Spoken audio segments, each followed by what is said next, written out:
너희는 누룩 없는 자인데 새 덩어리가 되기 위하여 묵은 누룩을 내버리라. 우리의 유월절 어린 양 곧 그리스도께서 희생되셨느니라. 아멘.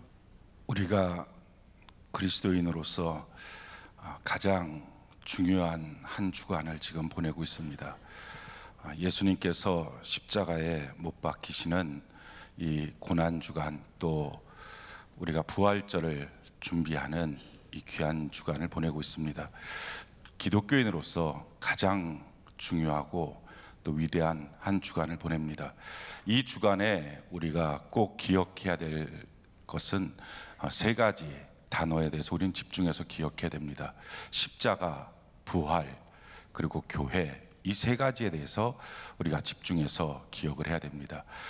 십자가는 우리의 구원의 능력이 되고 표징이 됩니다. 이 십자가에 대해서 가장 정확하게 설명하고 있는 성경이 바로 오늘 본문 유월절 어린 양이라고 하는 것입니다.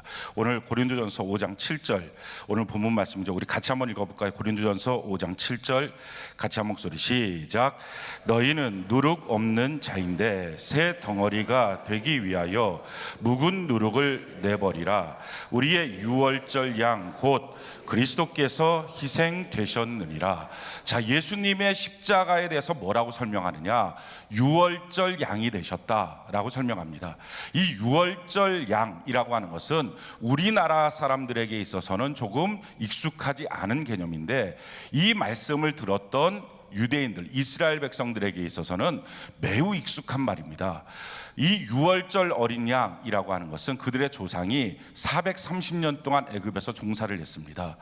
한 해 두 해가 아니고 우리나라처럼 일제 치하 35년이 아니라 430년이라는 것은 조선시대만큼 종사를 한 것입니다. 그러니까 아버지도 종, 할아버지도 종, 계속 시종입니다.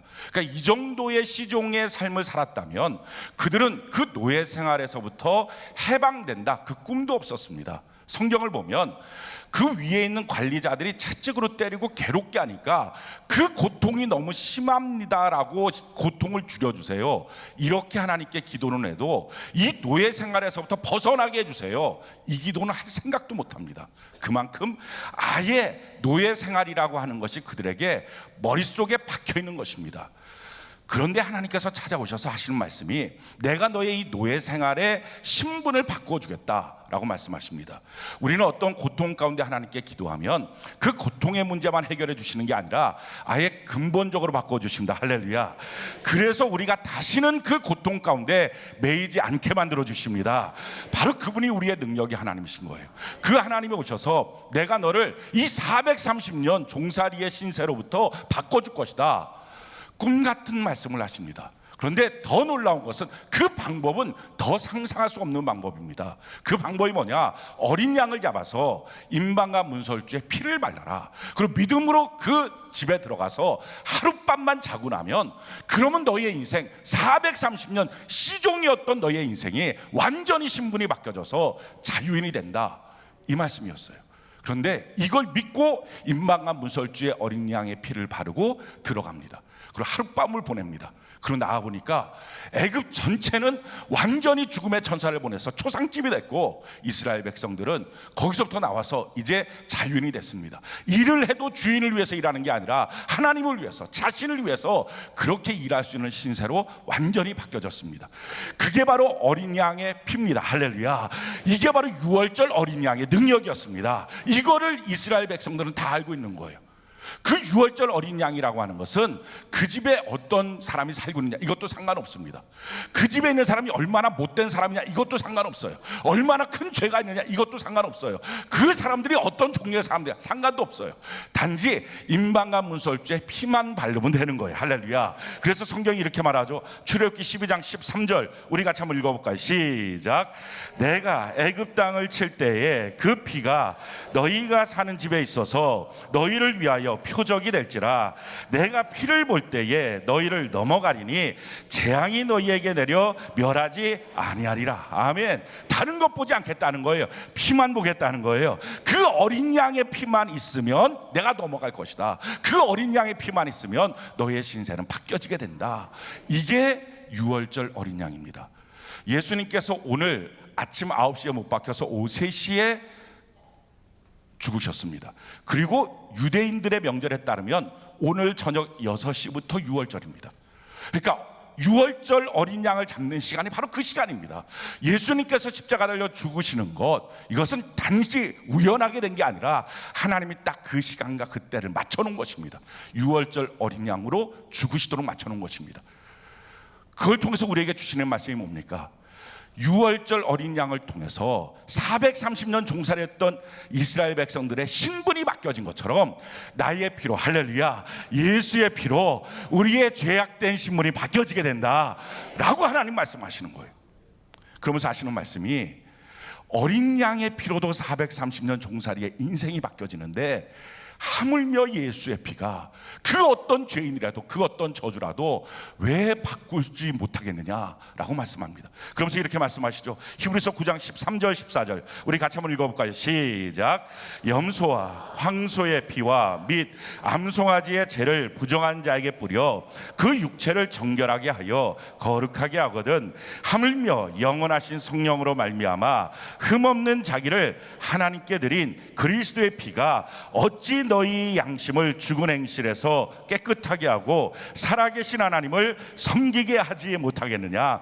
양의 피도 430년 종살이에서부터 신세를 바꾸는데 예수의 피가 능히 우리를 인생을 바꿀 수 있다. 할렐루야. 자, 그럼 예수의 피로 바뀌어진 우리의 인생이 무엇입니까? 우리의 죄가 다 끝나버렸어요.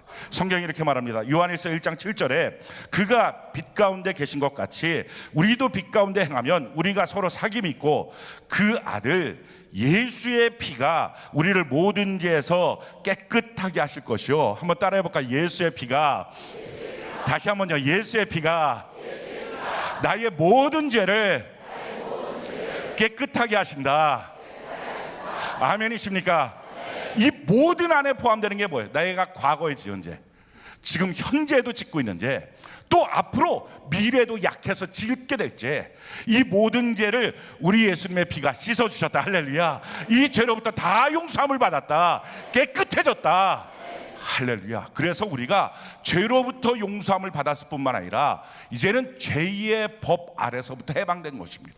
그래서 우리는 죄의 법 아래 있지 않고 은혜의 법 아래 있게 된 것입니다. 또 한 가지 우리의 인생이 바뀌어진 게 있어요. 우리가 저주로부터 끊어진 거예요. 성경이 이렇게 말합니다. 갈라디아서 3장 13절로 14절에 그리스도께서 우리를 위하여 저주를 받은 바 되사 율법의 저주에서 우리를 속량하셨으니 기록된 바 나무에 달린 자마다 저주 아래 있는 자라 하였습니다. 이는 그리스도 예수 안에서 아브라함의 복이 이방인에게 미치게 하고 또 우리로 하여금 믿음으로 말미암아 성령의 약속을 받게 하려 함이라. 예수 그리스도로 말미암아 우리의 저주가 끊어져 버렸고 할렐루야, 아브라함의 복을 받게 된 것입니다. 이 아브라함의 복이 무엇입니까? 창세기 12장 2절에 보니까 하나님 말씀합니다. 너가 복이다. 할렐루야. 내가 누구를 만나야 복 받을까? 어느 회사 들어가야 복 받을까? 어느 지역에서 장사해야 복 받을까? 상관없다는 것입니다. 내가 복입니다. 할렐루야. 내가 하는 말이 복입니다. 내가 만나는 사건이 복입니다. 이 모든 것이 합력하여 선이 되게 될 줄로 믿습니다. 이런 인생으로 예수의 피가 나의 인생을 바꿔버렸다는 거예요. 이게 유월절 어린 양으로서의 예수님의 십자가입니다.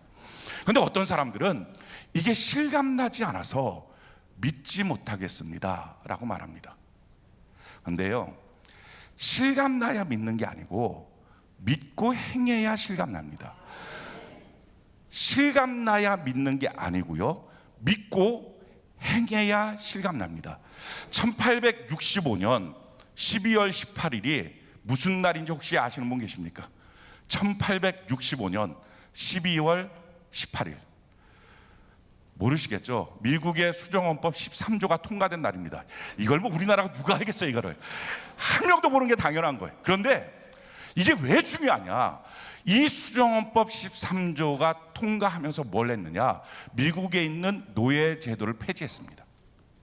그러니까 남북전쟁을 통해서 북군이 이기고 그 이긴 결과로 노예 제도를 폐지했던 헌법이 뭐냐면은 1865년 12월 18일에 통과됐던 수정헌법 13조입니다. 자, 그런데 12월 18일에 이게 통과가 됐어요. 그래서 법적으로 이제는 노예가 없다. 노예제도 폐지됐습니다. 그럼 묻겠습니다. 12월 19일 그 다음 날 미국 땅에는 노예가 몇 명이 있었을까요? 한 명도 없어야 되잖아요. 그런데 대다수의 노예가 그대로 있었어요. 왜 그러느냐? 두 가지 때문입니다. 못 들어서, 또 하나는 들었지만 못 믿어서. 이 남부에 있는 농장주들이 큰일 났습니다. 지금 노예가 다 빠져나가면 농사 지을 수가 없습니다. 그래서 그들이 모여서 이걸 어떻게 하면 좋냐? 이게 실합니다. 어떻게 하면 좋냐라고 논의를 한 거예요. 그렇게 논의를 하니까 어떤 한 사람이, 농장주가 이렇게 말했어요.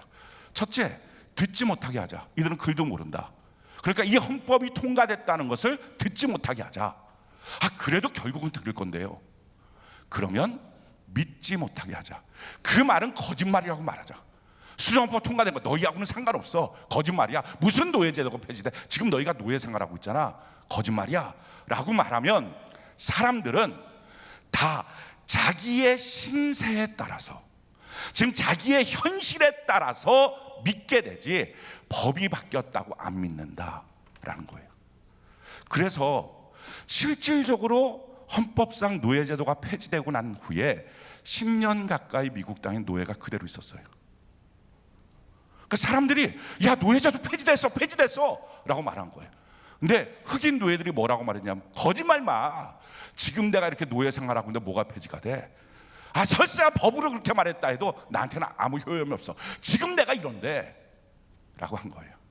근데 그 중에 몇몇 흑인들이 그래도 법이 통과됐는데 왜 그럴까? 라고 해서 주인한테 따진 거예요. 야, 나 노예 아니잖아. 이제 법이 통과됐잖아. 그러니까 주인이, 이놈이 채찍 한번 맞을래? 너 한번 죽어볼래? 그래도 굴하지 않았어요. 아니, 나 노예 아니잖아. 이제 폐지됐잖아. 근데 놀라운 일이 생겼어요. 그렇게 크게만 느껴졌던 주인이요, 조그맣게 움츠러드는 거예요. 아무 소리 못하는 거예요. 한 명, 두 명이 그 집에서부터 나가기 시작했어요. 그래서 노예제도가 완전히 끝났어요. 저는 그 기사를 보면서요, 깜짝 놀랐어요. 마귀가 하는 짓이 똑같다. 제일 첫 번째, 이 귀한 해방의 복음의 소식을 못 듣게 하는 것, 전도 못하게 하는 것. 그래서 교회 나와도 예수 믿어도 평생 예수 잘 믿는다고 헌신하는 성도임에도 불구하고 아직도 단 한 명도 복음 증거해서 영혼 구령해서 자기 교회 같이 와서 신앙생활하는 사람 없는 게 부끄럽다는 것을 모르고 사는 거예요. 전도하지 못하는데 어떻게 구원받습니까? 듣지 못하는데 어떻게 구원받습니까? 마귀 전략이요, 전도하지 못하게 하는 거예요. 성경이 우리에게 이렇게 말하죠. 로마서 10장 13절로 15절 우리 같이 한번 읽어봅시다. 시작. 누구든지 주의 이름을 부르는 자는 구원을 받으리라. 그런즉 그들이 믿지 아니하는 이를 어찌 부르리요? 듣지도 못한 이를 어찌 믿으리요? 전파하는 자가 없이 어찌 들으리요? 보내심을 받지 아니하였으면 어찌 전파하리요? 기록된 바 아름답도다. 좋은 소식을 전하는 자들의 발이여 함과 같으니라. 가서 복음을 증거해야 그들이 듣고 믿게 될 것이다. 할렐루야. 우리가 뭐라고 증거해야 됩니까? 성경은 증거해야 될 내용을 정확하게 이렇게 말하고 있어요. 로마서 8장 1절 2절 우리 같이 한번 읽어봅시다. 시작. 그러므로 이제 그리스도 예수 안에 있는 자에게는 결코 정죄함이 없나니 이는 그리스도 예수 안에 있는 생명의 성령의 법이 죄와 사망의 법에서 너를 해방하였습니다. 너는 법이 바뀌었다. 너는 해방되었다. 저주에서 해방되었다. 죄에서 해방되었다. 너의 인생의 법이 바뀌었다. 이 선포를 해주라는 것입니다. 또 하나는요, 들어도 안 믿는 거예요. 왜? 지금 내 현실이 이런데 어떻게 그걸 믿어? 사람들은요, 내가 실감나야 믿겠다고 말해요. 근데 아니에요. 우리가 인생 그렇게 삽니까? 우리 인생 단 하나도요, 실감나서 믿은 게 없어요. 믿고 행하니까 실감난 거예요. 자, 결혼 생활이 실감나서 결혼시켰습니까? 약간 불법이잖아요. 그러면 미리 살아봤다는 거잖아요. 지금 그럴 것이다 생각하고 결혼식하고 실행하니까, 믿고 실행하니까 그때부터 결혼 생활이 뭔지가 실감나는 거예요. 아니, 애 키우는 게 이런 거야 실감하고 애를 키웁니까? 아니잖아요. 믿고 실행해서 애가 나오니까 애 키우는 것이 뭔지를 실감하자. 직장생활 다 실감하고 직장에 들어갑니까? 아니잖아요. 대충 그럴 것이다 믿고 지원해서 직장에 들어가서 살아보니까 직장생활이 이거구나 실감나잖아요. 우리 인생 전체가 믿고 행하니까 실감나는데 왜 예수 믿는 일에만큼은 실감나야 믿겠다고 비상식적으로 얘기하냐는 거예요. 그래서 성경은 말합니다. 그들이 믿지 못하는 것은 이상한 일이라는 거예요. 우리는 믿음이 되게 특별한 거라고 생각해요. 아니에요. 믿음이야말로 가장 상식적인 거고요. 믿지 못하는 게 이상한 거예요. 비상식적인 거예요. 우리가 믿음을 자꾸 이상하게 따지는 이유는 이것입니다. 믿음이라는 게 무슨 느낌인 줄 알아요. 믿는다 그러면 예수 십자가를 믿는다 그러면 뭐가 쑥 들어오고 뜨겁고 뭐가 그냥 와 이렇게 막 그냥 팍 쓰러져야 되고 벽에 가서 붙어야 되고 그거 아니에요. 자꾸 그렇게 따지다 보니까 나는 아직 믿음이 없다고. 얼마나 많은 사람들이 믿고 있음에도 불구하고 믿지 않는다고 생각하는 거예요. 느낌이라고 생각하니까. 근데 성경은 믿음을 뭐라고 말하느냐 이렇게 말해요. 로마서 6장 11절부터 14절에 보면 이와 같이 너희도 너희 자신을 죄에 대하여는 죽은 자요 그리스도 예수 안에서 하나님에 대하여는 살아있는 자로 뭐라고요? 여길지라. 아멘. 이게 믿음이에요. 예수님이 십자가 달려 죽으셔서 그분이 유월절 어린 양이 되어 주셔서 나는 그걸 믿기만 하면 나의 인생은 바뀌어졌다 라고 실감나지 않아도 뭐하라고요? 여기라는 거. 여기라는 거. 알고 여기는 것.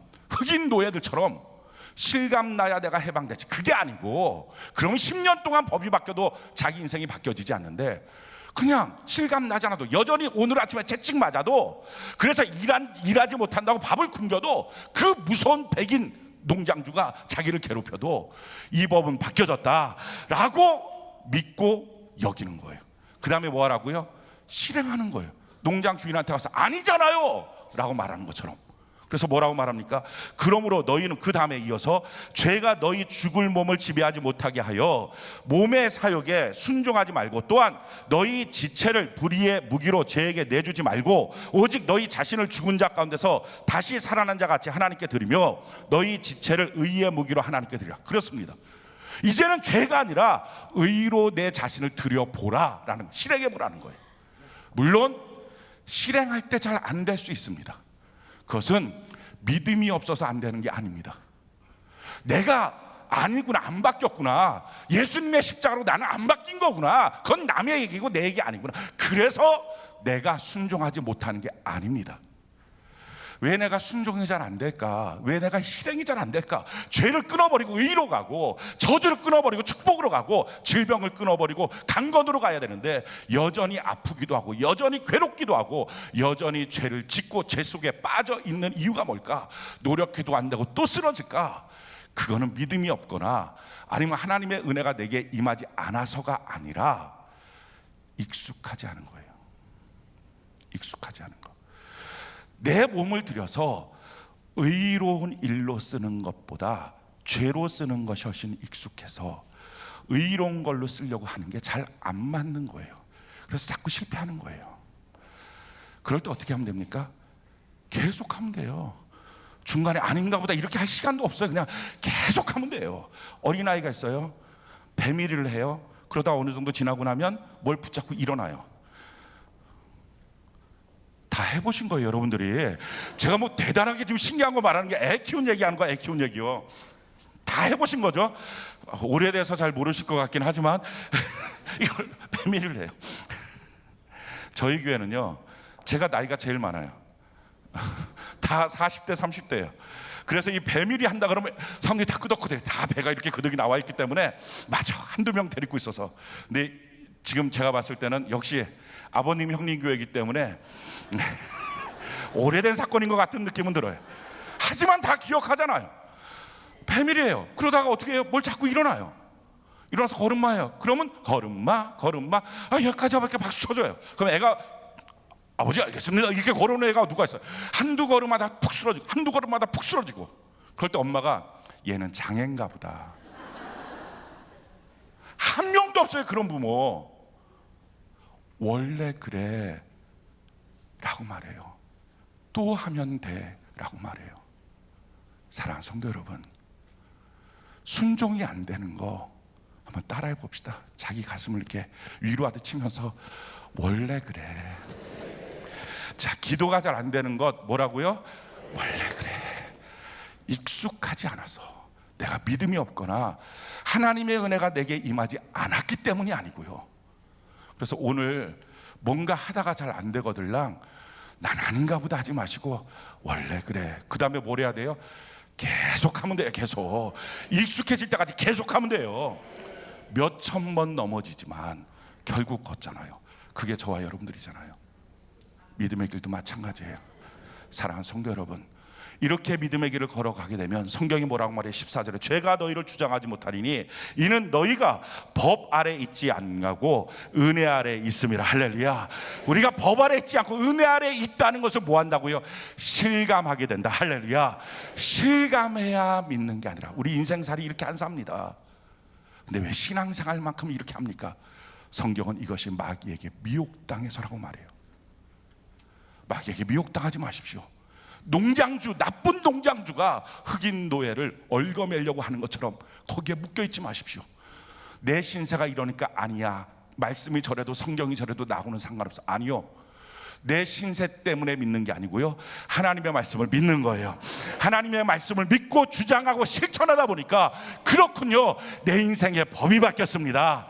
내가 아무것도 하지 않고 나는 그냥 공로 없이 그 임방한 문설주에 피 바른 집 안에 들어가 있었더니 하룻밤 사이에 나의 인생의 신분이 바뀌어졌는데, 죄인에서 하나님의 사랑의 아들로 바뀌어졌는데, 하나님 이것이 내게 주시는 은혜입니다, 이것이 예수님의 십자가의 능력입니다 라고 믿고 선포하고 실행하면 마침내 내가 그런 사람이라는 것이 실감나게 됩니다. 자, 이것이 십자가의 능력이에요. 이것이 유월절 어린 양 대신 예수님의 십자가예요. 자, 그런데 저희가 젊은 시절부터 풀리지 않았던 한 가지 문제가 있었어요. 뭐냐면은 예수님의 십자가는 너무 많이 들었으니까 알기도 하고 믿어야 된다는 것도 알아요.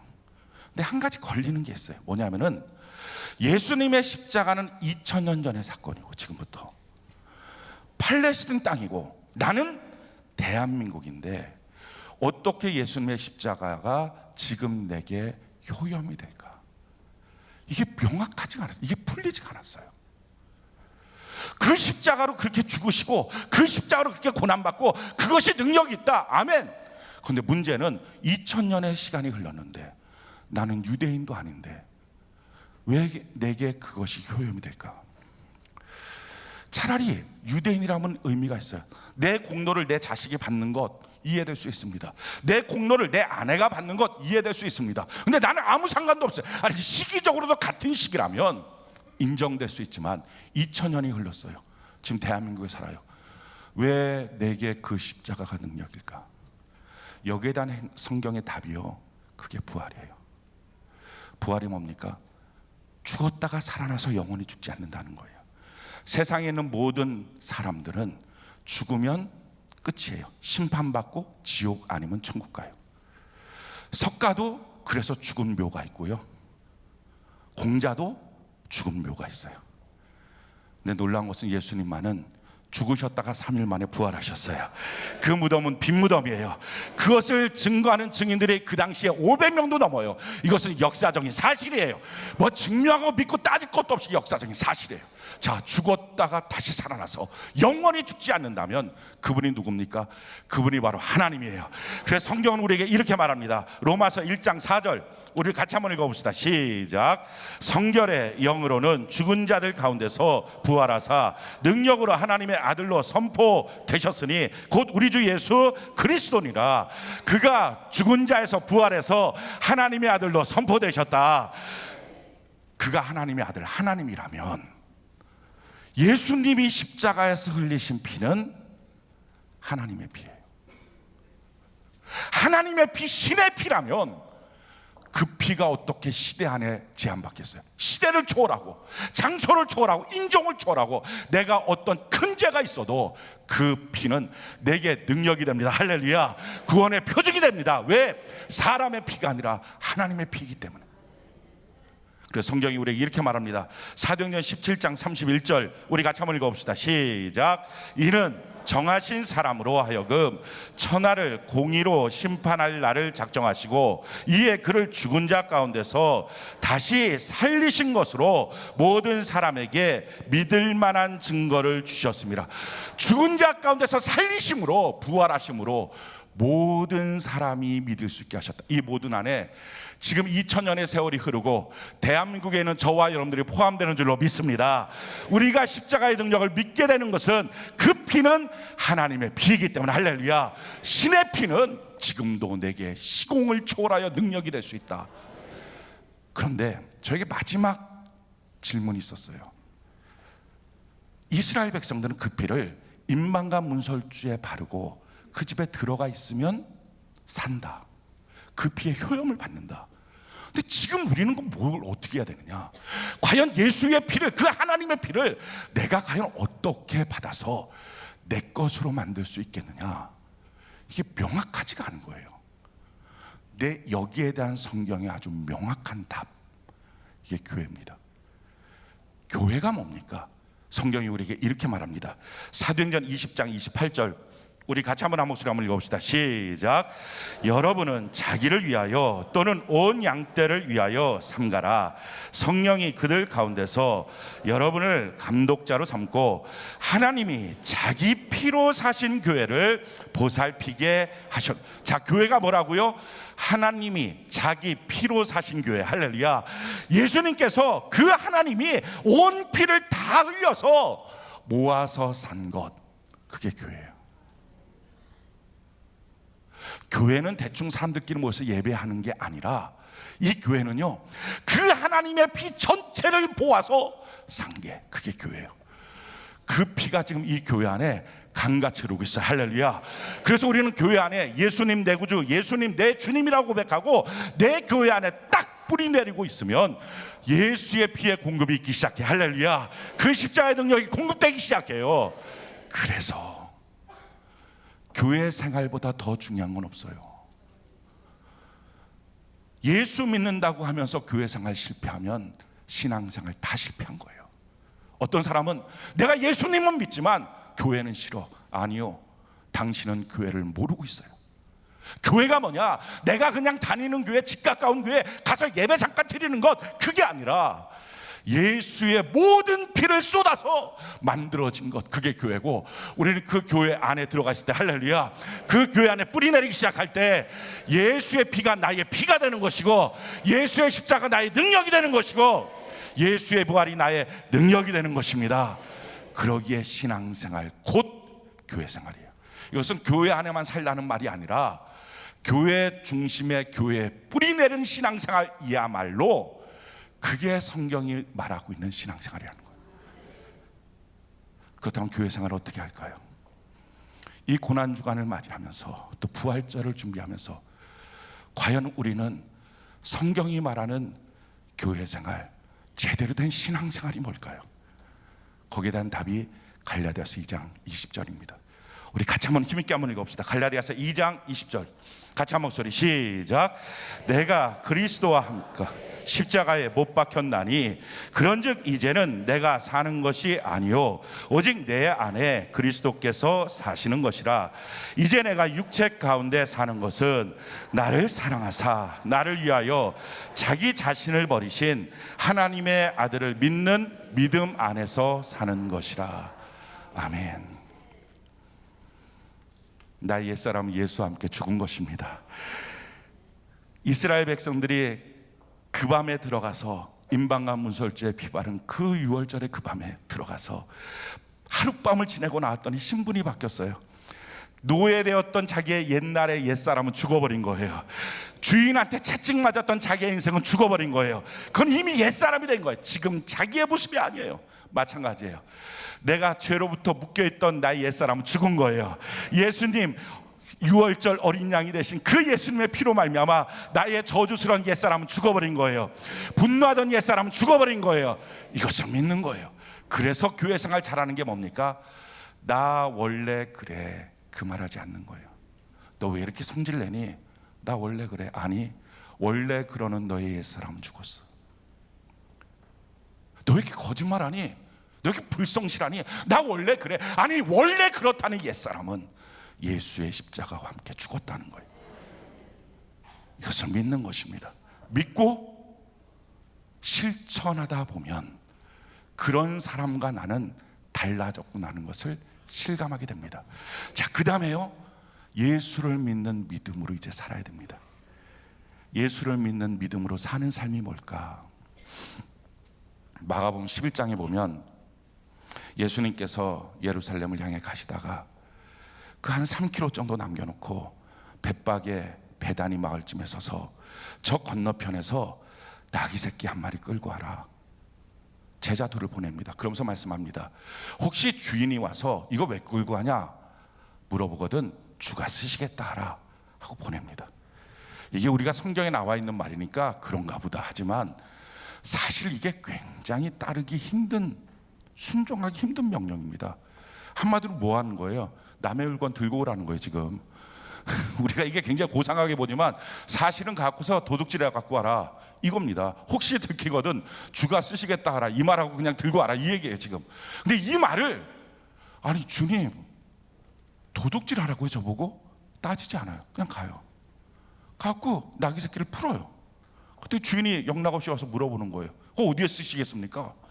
예, 주가 쓰시겠다 하라 하네요. 이 말은 붙였을 것 같아요. 그냥 하라 하고 딱 끝날 수는 없으니까 하네요 이렇게 붙였을 거예요. 근데 더 신기해요. 그 주인이 네 아멘 가져가세요. 이 나귀 새끼는요 지금 우리로 따지면 그게 그냥 아무것도 아닌 게 아니라 굉장히 그들에게서 큰 부여입니다. 식민지 시대에 살았던 그들에게 있어서 나귀 새끼는요 지금 우리로 따지면 벤츠 승용차 정도 되는 거예요. 그러니까 누가 와서 벤츠 승용차 딱 몰고 왔는데 열쇠 좀 주세요. 왜요? 주가 쓰시겠다 하라 하네요 하고 몰고 가는 거예요 지금. 근데 그것을 아멘 하고 보내는 거예요 지금. 아까 제가 저녁 때 오다 보니까 누군가 한 분이 벤츠 승용차 있던데 열쇠 갖다 놓고 가세요. 자, 이게 되는 거예요 이게. 왜요? 주를 믿으니까. 주를 믿으니까 안 따지고 남의 것 가져와. 네. 주를 믿고 주님을 사랑하니까 내 나귀 새끼보다 주님이 더 귀하니까. 아멘. 그게 믿음으로 사는 거예요. 무엇을? 예수님을 믿기 때문에 그렇게 사는 거예요. 예수님이 이것을 왜 요구하십니까? 왜 나귀 새끼 끌고 오라고 할까요? 갑자기 다리가 아파서 이젠 더 이상 못 걷겠다, 나귀 새끼라도 타고 가야 되겠다. 아니에요. 그 이유가 있어요. 스가랴 9장 9절에 시온에 따라 크게 기뻐할지어다 예루살렘에 따라 즐거이 부를지어다 보라 내 왕이 내게 임하시나니 그는 공의로우시며 구원을 베푸시며 겸손하여서 나귀를 타시나니 나귀의 작은 것 곧 나귀 새끼는. 하나님의 말씀을 이루시려고. 자, 이 하나님의 말씀이 어떻게 이루어집니까? 누군가는 갖고 오라고 하는 주의 명령 앞에 주를 믿으니까 순종하고, 누군가는 가져오라고 하는 명령 앞에 주를 믿고 주님을 신뢰하니까 자기 나귀보다 주님이 더 귀하니까 주님께 드리고. 우리는요 믿음을 이렇게 생각해요. 내가 자꾸 주님을 쓰는 게 믿음 있는 줄 알아요. 내가 내 일에 주님을 크게 쓰는 게 큰 믿음인 줄 알아요. 내가 이렇게 세게 기도해서 주님을 크게 썼어. 내가 이 일 앞에 주님을 써버렸어. 이게 믿음 좋은 줄 알아요. 내 믿음으로 사는 삶은요 내가 주를 쓰는 게 아니라 주님이 날 쓰셔야 돼요. 주가 쓰시겠다. 우리가 자꾸 주님을 쓰다 보니까 과연 예수님이 내 주인인지 내 비선지 구분이 안 가는 거예요. 내가 주님을 쓰는 게 아니라 주님이 날 쓰는 거. 이 고난주간에 6월절 어린 양 되신 예수님의 그 귀한 십자가, 내 공로 필요 없잖아요. 내가 얼마나 큰 죄를 졌느냐도 상관없잖아요. 하나님의 피, 그 피는 내가 어떤 죄를 지어도, 어떤 실수가 있어도, 어떤 저주와 질병 가운데 있어도 지금 나를 구원하고 바꿀 수 있는 효염이 있는 줄로 믿습니다. 내 인생을 바꾸는 거예요. 그리고 그 피를 나는 어디서 받고 공급받습니까? 그게 주님의 피로 사신 거예요. 우리 교회 생활 정말 잘해야 됩니다. 교회 생활 못하면 이름만 크리스찬으로 내 교회 없이 둥둥 떠다니고 내 헌신 내 사랑 없이 둥둥 떠다니면 예수의 피라고 하는 말은 들어봐도 예수의 피의 능력이 없습니다. 부활의 권능이 없습니다. 주의 몸 된 교회 안에 뿌리 내리고 내가 예수를 믿음으로 나의 옛사람 죽었습니다 선포하고 주님이 나를 쓰시도록. 우리가요 자기 것 드리는 것도 되게 어려워요. 그런데 남의 것 드리라고 하는 말하는 거 정말 힘듭니다. 제가 목사지만 강단에서 헌금 내십시오 참 조심스러워요. 그런데 지금 뭐 하는 거예요? 내 나귀 새끼도 아니고 그 나귀 새끼 끌고 와라. 당신 11조 제대로 하셔야 되겠습니다. 당신 제대로 헌신하셔야 되겠습니다. 하나님이 지금 당신의 시간을 요구하십니다. 당신의 헌신을 요구하십니다. 이 말 하는 거 목사님도 힘들고 교회의 교구장, 구역장, 전도사님 쉽지 않습니다. 쉽지 않으니까 그 사람한테 가서 배려한다고 하는 마음으로 말을 못해요. 우물쭈물하다 돌아오는 게 사랑인 줄 알아요. 그러니 이 성경이 이루어지지 않는 거예요. 스가랴 9장 9절의 이 말씀, 나귀 새끼 타고 입성하신 예수님의 성경적 사건이 우리의 삶 속에 나타나는 성경적 사건이 되기 위해서, 내 삶의 성경이 이루어지기 위해서 주를 믿으니까 우리는요 주님 믿기보다는 내 눈을 더 믿어요. 내가 이렇게 말하면 그 사람 실족할 텐데, 내가 이렇게 말하면 그 사람과 나와의 관계가 흔들릴 텐데, 얼마나 인간 중심의 인본주의로 사는지. 그런데 이렇게 자기 믿는 게 아니라 주를 믿으니까, 하나님의 아들을 믿으니까, 날 위하여 십자가를 지신 예수님을 믿으니까 순종하고, 믿으니까 그분 앞에 그 사랑 가운데 내 나기보다 주님을 나는 더 사랑합니다 증명하여 드리고, 이것이 바로 교회 생활입니다. 우리가 찬송 한 곡을 부를 겁니다. 온 맘 다해 주 사랑하라, 이 찬양인데요, 지난주 주일날에 우리 주일 오전 예배 시간에 찬양단, 예배 전 찬양단이랑 같이 이 찬양을 불렀어요. 그냥 불렀어요. 온 맘 다해 주 사랑하라, 생명 다해 주 사랑하라, 뜻을 다하여 사랑하라, 온 맘 다해 생명 다해 주 사랑하라, 이렇게 그냥 불렀어요. 그런데 찬양을 부르고 있는데 문득 내 앞에 주님이 서신 것이 느껴졌어요. 주님이 이렇게 말씀하시는 거예요. 예수님이 온 맘 다해 날 사랑해라, 생명 다해 날 사랑해라. 그런데 그렇게 제 앞에 서서 말씀하시는 주님 앞에 제 모습이 보였어요. 찢겨진 것 같은 거, 죄로 너덜너덜해지는 내 모습, 가룟유다처럼 수없이 주님 배신하고 주님 팔아먹었던 내 모습, 너무 죄송스러운 거예요. 주님이 너무 안쓰러웠어요. 이런 사랑도 받으십니까? 주님이 너무 안쓰러웠어요, 내 마음에. 그래서 물어봤어요. 예수님 나 아시잖아요. 내가 한 주간 어떻게 살았는지, 찢겨지고 더럽혀진 내 마음 아시는데 이런 마음도 괜찮아요 주님? 그때 주님 이렇게 말씀하시는 것 같았어요. 온 마음 다해 날 사랑하면 돼요. 그 순간 알았어요. 온전한 것, 깨끗한 거에서 일부가 아니고 찢겨지고 더럽혀진 것이지만 전부면 주님 되신다.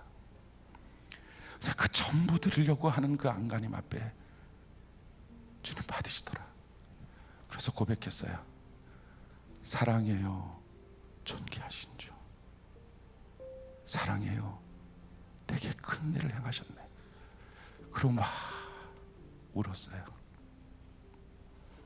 그리고 설교 시간에 이 간증을 하고 같이 찬양을 불렀어요. 우리 성도들이 그때 깨달은 거예요. 나는 온전하지 못해서, 나는 깨끗하지 못해서, 난 제대로 되지 못해서 주님 헌신하라고 할 때마다 움츠러들었는데 너무 더러워서. 목사를 보고 자신감을 얻은 거예요. 그래요, 주님. 온전한 것, 깨끗하게 살아온 것 중에서 주님 앞에 내가 요만큼 드릴게요. 그것보다 좀 더럽지만, 좀 추하고 찢어졌지만, 그냥 이거 전부 주님 드릴게요. 세리의 가슴 치며 성전 끝에서 기도하는 그 기도를 받으신 주님이 받으시더라고요. 우리가 한 주간 살면서 참 멋지게 승리하는 삶을 살아오신 분들도 있을 겁니다. 그런데 그렇게 못 살아오신 분들도 있을 거예요. 지고 싶지 않았는데 또 지신 분도 있을 거예요. 이번 주만큼은 주님 앞에 제대로 사랑하며 살고 싶었는데 또 실패하신 분들도 있을 거예요.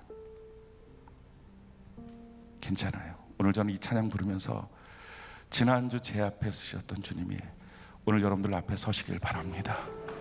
그래서 찢겨지고 더럽혀진 그 마음, 상처받은 그 마음, 괜찮아. 온 마음 다해 날 사랑해라. 우리 전심으로 찬양하고 전심으로 이 밤에 기도하고 완전하지 못해도 걸음 많은 아이처럼 그렇게 주님 앞에 우리 걸어갑시다. 이 밤에 우리를 품으시는 주의 사랑을 느끼고, 우리 너무 사랑하는 교회 있잖아요. 우리 너무 사랑하는 목사님과 성도님들 이 예배 가운데 있잖아요. 주님의 보혈이 강같이르는 이곳에 있잖아요. 그래서 오늘 이 시간이 저는 여러분들이 모든 죄와 저주와 가난과 질병에서 완전히 해방됐음을 믿고 실천하고 기도하고 실감나는 오늘 그 밤이 되기를 바랍니다.